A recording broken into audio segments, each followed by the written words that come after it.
Ini datang dari Kak Kam. Kak Kam kata, Assalamualaikum KC. Waalaikumsalam. Kak Kam ingin berkongsi satu pengalaman peristiwa. Kak Kam ada ambil upah jaga anak orang.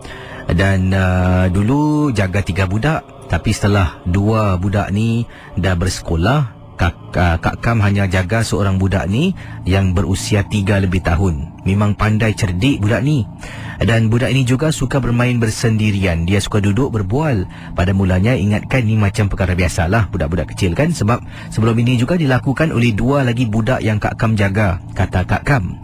Apa yang berlaku pada satu hari ni, Kak Kam bawa lah budak ni keluar, minta izin ibu dan ayahnya. Sebab mereka katanya di sini bertugas balik agak lewat. Jadi Kak Kam minta izin ibu dan ayah. Kak Kam nak pergi, bawa dia pergi ke kedai berdekatan dengan rumah. Waktu itu sekitar pukul 9 lebih malam. Selalunya ibu dan ayah ni kalau hari Jumaat akan balik ambil anaknya selepas pukul 11 lebih malam. Sebab mereka pada apa yang Kak Kam tahu, setiap hari Jumaat ni akan keluar berdating suami isteri. Nak bawa anak takut susah pula. Jadi dia tinggalkanlah macam overtime gitu. Jadi setelah minta izin ibu dan ayahnya berikan, Kak Kam pun bawalah dia jalan-jalan kat bawah kolong blok. Sedang jalan, Kak Kam pun duduk dekat kolong blok rumah Kak Kam, kata akak kita ni dengan anak ni namanya Daniel. Jadi Kak Kam kasih dia makan lah. Kak Kam ada beli aiskrim, dia makan aiskrim, duduk. Kemudian sedang duduk, dia tengok Kak Kam tenung lama KC. Bila duduk tu, kita duduk macam dekat meja bulat tau. KC tahu meja dam kan. Jadi Kak Kam duduk satu side, dia duduk betul-betul bertentangan depan Kak Kam. Jadi dia tengok Kak Kam lama, dia tenung, dia makan aiskrim.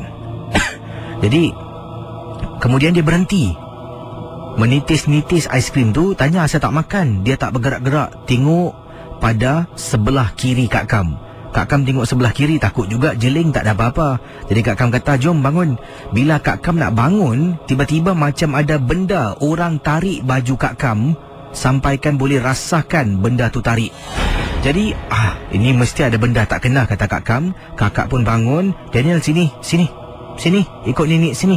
Jadi Daniel bangun, turun, tapi ketakutan. Kak Kam tarik tangan dia, dukung, dan kata dengan dia, jangan tengok belakang, ya, tutup mata. Dia tutup mata KC.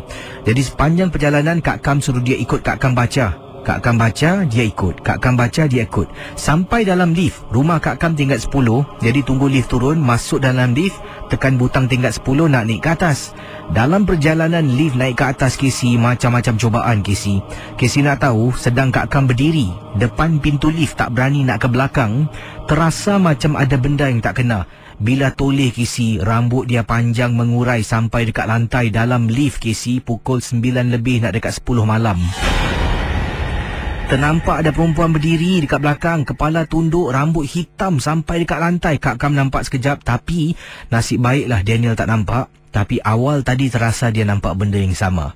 Keluar dari lift, meremang bulu roma, masuk dalam bilik, ia beri salam, kemudian dengan segera ambil wuduk dan baca surah Yasin dengan Daniel dalam bilik.